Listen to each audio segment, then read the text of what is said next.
বন্ধুরা, আমার ভিডিও শুরুতে আমি আপনাদের একটি কথা বলতে চাই। আমি এটা সিরিয়াসলি বলছি। এখন প্রচণ্ড গরম পড়েছে, আপনারা একটু সাবধানে থাকবেন, যথাসম্ভব বাইরে রোদে কম বেরোবেন। আর বিভিন্ন ঠান্ডা জাতীয় খাবার খাবেন, যেমন দই, বিভিন্ন ঠান্ডা পানীয়, তাই বেলের শরবতও খেতে পারেন, সেটা চিনি দিয়েও খেতে পারেন, গুড় দিয়েও খেতে পারেন। তো বন্ধুরা, আমি ভাবছি কিছু ড্রিঙ্কসের রেসিপি আপনাদের সাথে এখন শেয়ার করব। কি রেসিপি বানাবো সেটা আমি ভেবে পাচ্ছি না। আমি চাইছি আপনারা কমেন্ট করে জানান কি রেসিপি বানাবো, কোনটা বানালে আপনাদের ভালো লাগবে। যদি আপনারা জানান সেটা আমার খুবই উপকারে আসবে। তো বন্ধুরা, আপনারা কমেন্ট করে অবশ্যই জানান কী ধরনের রেসিপি আমি আপনাদের সাথে শেয়ার করব।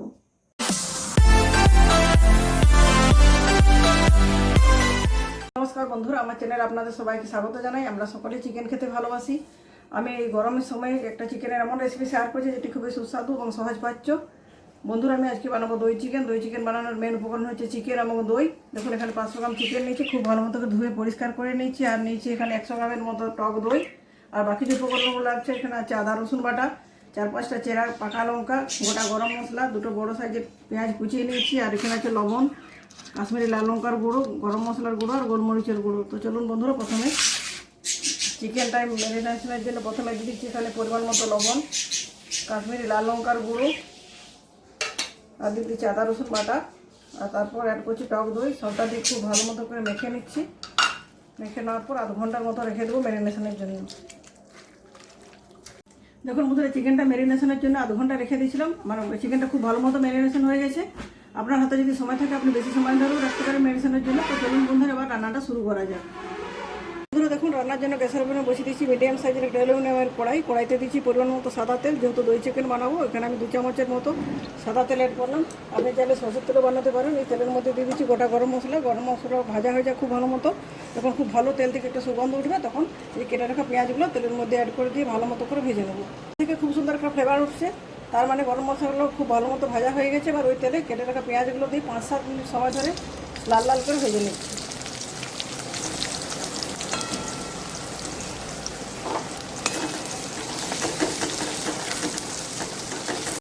দেখুন বন্ধুরা, পেঁয়াজটা খুব ভালো মতো করে ভেজে নিয়েছি লাল লাল করে। এটা সময় লেগেছে 7 মিনিটের মতো। এরপর ম্যারিনেশন করে রাখা চিকেনটা এখানে ঢেলে দিচ্ছি। ঢেলে দেওয়ার পর খুব ভালো মতো মিক্স করে নিচ্ছি। 10 মিনিট ধরে নেড়ে করে কষিয়ে নিচ্ছি। দেখুন বন্ধুরা, 10 মিনিট ধরে চিকেনটা কষিয়ে নিয়েছি। অনেকটা কষানো হয়ে গেছে। দই দেওয়ার কারণে চিকেন থেকে জল ছেড়ে দিয়েছে। এরপর চিকেন আরও 5 মিনিট ধরে কষিয়ে নেবো। তার মধ্যে দই থেকে কেটে যাওয়া যে জলটাও শুকিয়ে যাবে। তারপর ততক্ষণ আরও কষাবো যতক্ষণ না চিকেনটা থেকে তেল ছেড়ে দেয়। তো বন্ধুরা চলুন ফিরে আসছি 5 মিনিট পর। বন্ধুরা ফিরে এলাম 5 মিনিট পর। এই সময়ের মধ্যে চিকেনটা খুব ভালো মতো আমার কষানো হয়ে গেছে। চিকেন থেকে তেলও ছেড়ে দিয়েছে। দই থেকে যে অংশটা বেরিয়েছিল সেই জলটাও শুকিয়ে গেছে। এরপর এখানে 5-6টা চেরা লঙ্কা অ্যাড করছি। আর দিয়ে দিচ্ছি গোলমরিচের গুঁড়ো, গরম মশলার গুঁড়ো 1/2 চামচ করে অ্যাড করেছি। সামান্য একটু জল অ্যাড করছি। জল দেওয়ার পর লো টু মিডিয়াম হিটে 5 মিনিটের জন্য আরও ঢেকে দিচ্ছি।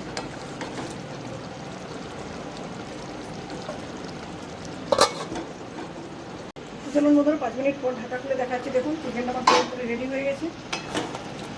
এরপর এখানে দিয়ে দিচ্ছি কসুরি মেথি, হাত দিয়ে রগড়ে দিচ্ছি। আর যেহেতু দই চিকেন বানিয়েছি, ঝালটা 5-6টা লঙ্কা দিচ্ছি, ঝালটাও বেশি হয়েছে। দিয়েছি টক দই, টক ঝাল যেহেতু হয়েছে এর সাথে 1 চামচ চিনি দিয়ে দিচ্ছি স্বাদে ব্যালেন্স আনার জন্য। বন্ধুরা, আমার রান্নাটা পুরোপুরি রেডি হয়ে গেছে। দেখুন, এই প্রচণ্ড গরমে অনেকে বলতে পারেন যে নর্মাল খাবারই খাই, চিকেন কেন খাবো, শরীর খারাপ হবে। কিন্তু এই ধরনের হালকা ফুলকা দই চিকেন বানিয়ে খাবেন, কোনো মশলা ব্যবহার নেই। দেখুন, সামান্য আদা রসুন বাটা দিয়েছি, আর গরম মশলা দিয়েছি, গোলমরিচের গুঁড়ো দিয়েছি, লবণ যেটুকু রান্নার জন্য তেল লাগে সেটুকু, বাকি জিরে ধনে কোনো কিছু ব্যবহারের প্রয়োজন হয়নি। রান্নাটা আমার প্রায় রেডি হয়ে এসেছে। সিমে দিয়ে দিচ্ছি আরও 5 মিনিটের জন্য। তারপর এটা সার্ভ করবো গরম গরম। আমি রুটির সাথে সার্ভ করবো। আপনি চাইলে রুটি, লুচি, পরোটা, নান সব কিছুর সাথে খেতে পারেন।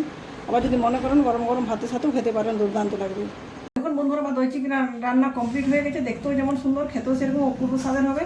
আশা করছি আমার আজকের ভিডিওটা আপনাদের যথেষ্টই ভালো লাগবে। ভালো লাগলে ভিডিওটিতে লাইক, শেয়ার এবং কমেন্ট করে জানাবেন।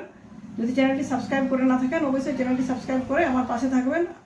আজকের মতো এই পর্যন্ত। পরের দিন দেখা হবে নতুন কোনো রেসিপির সাথে, নতুনভাবে। ধন্যবাদ।